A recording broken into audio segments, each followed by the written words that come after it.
Hi views, ఇవాళ వైఎస్ఆర్సీపీ అధ్యక్షుడు YS Jagan press meet ట్రెండింగ్గా మారింది.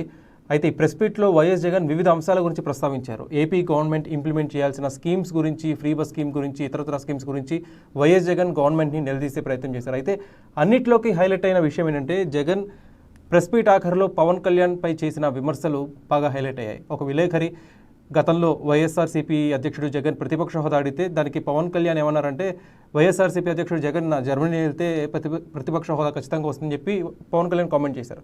దానికి రిప్లైగా ఇవాళ జగన్మోహన్ రెడ్డి ఏమన్నారంటే, పవన్ కళ్యాణ్ అనే వ్యక్తి కార్పొరేటర్కి ఎక్కువ, ఎమ్మెల్యేకి తక్కువ, ఆయన లైఫ్ టైంలో ఒకే ఒకసారి ఎమ్మెల్యే అయ్యాడని చెప్పి కాస్త చులకనగా తీసిపారేసే విధంగా జగన్ రియాక్ట్ అవ్వడం కాస్త ట్రెండింగ్గా మారింది. ప్రస్తుతం అందరూ దీని గురించి చర్చించుకుంటున్నారు. అయితే దీనిపై సోషల్ మీడియాలో నెటిజన్స్ నుంచి భిన్నాభిప్రాయాలు వ్యక్తమవుతున్నాయి. కొంతమంది ఏమో వైఎస్ జగన్ ఏమన్నా అభద్రతా భావంతో ఉన్నారా, ఇన్సెక్యూరిటీతో ఉన్నారా పవన్ కళ్యాణ్ విషయంలో అని చెప్పి కొంతమంది చర్చించుకుంటున్నారు. దానికి కారణం పవన్ కళ్యాణ్ వల్లే, జనసేన పార్టీ వల్లే వైఎస్ఆర్సీపీ 11 సీట్లకి పరిమితమైంది అనే ఒక జలసీ కావచ్చు, లేకపోతే ఇన్సెక్యూరిటీ కావచ్చు జగన్లో ఉంది అంటూ కొంతమంది నెటిజన్స్ పేర్కొంటున్నారు. న్యూట్రల్ నెటిజన్స్ కూడా పేర్కొంటున్నారు. మరికొంతమంది ఏమో ఎస్, పవన్ కళ్యాణ్ లైఫ్ టైంలో ఒకసారి ఎమ్మెల్యే అయ్యాడు, కానీ ఎమ్మెల్యే అవడమే కాదు, డిప్యూటీ సీఎం హోదా దక్కించుకున్నారు. 3 కీలక మంత్రిత్వ శాఖలు ఆయన వద్ద పెట్టుకున్నారు. ఒకటి పంచాయతీరాజ్ అండ్ గ్రామీణ అభివృద్ధి శాఖ, సైన్స్ అండ్ టెక్నాలజీ శాఖ, అలానే అటవీ శాఖ మంత్రిగా 3 వివిధ శాఖల మంత్రిగా ఆయన బాధ్యతలు నిర్వహిస్తున్నారు. అలానే ఎమ్మెల్యేగా బాధ్యతలు నిర్వహిస్తున్నారు. ఒక పార్టీ అధ్యక్షుడిగా కూడా ఆయన పార్టీని ముందుండి నడిపిస్తున్నారు. సో ఇన్ని బాధ్యతల్ని సక్రమంగా, సక్సెస్ఫుల్గా నిర్వహిస్తున్న పవన్ కళ్యాణ్పై వైఎస్ జగన్ ఇలాంటి వ్యాఖ్యలు చేయడం సమంజసం కాదు అంటూ కొంతమంది నెటిజన్స్ పేర్కొంటున్నారు.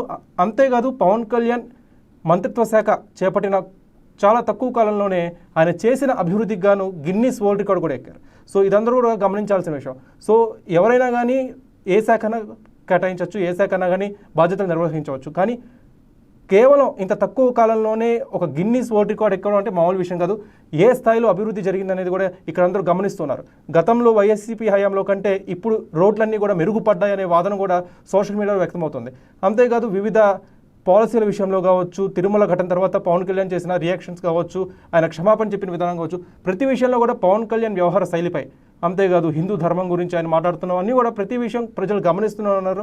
ప్రజలు పవన్ కళ్యాణ్ ఎదుగుదలని ప్రశంసిస్తూనే ఉన్నారు, గమనిస్తున్నారు. సో ఈ క్రమంలో పవన్ కళ్యాణ్పై జగన్ చేసిన వ్యాఖ్యలు ఎలాంటి వివాదానికి దారితీస్తాయి, అది పవన్ కళ్యాణ్కి ఇంకా మైలేజ్ పెంచుతాయా అనే అభిప్రాయం కూడా చాలామంది నెటిజన్స్లో అభిప్రాయం వ్యక్తమవుతోంది. మీరు గమనించినట్టయితే గతంలో వైసీపీ పవన్ కళ్యాణ్ని అటాక్ చేసిన ప్రతిసారి అది పవన్ కళ్యాణ్ అలానే జనసేన పార్టీకి సానుకూలంగా మారాయి. సో ఇప్పుడు జగన్ చేసిన ఈ చులకన కామెంట్స్ కూడా జనసేన పార్టీకి, పవన్ కళ్యాణ్కి సానుకూలంగా మారతాయి అనే అభిప్రాయం కూడా వ్యక్తమవుతుంది. అలానే ఈ నెల 13వ తారీఖున జనసేన ఆవిర్భావ దినోత్సవం జరుగుతుంది. సో ఆ ఆవిర్భావ దినోత్సవంలో జగన్ కామెంట్స్పై పవన్ కళ్యాణ్ ఎలా రియాక్ట్ అవుతారు అనే విషయంపై కూడా ప్రతి ఒక్కరు కూడా ఆతృతగా ఎదురు చూస్తున్నారు.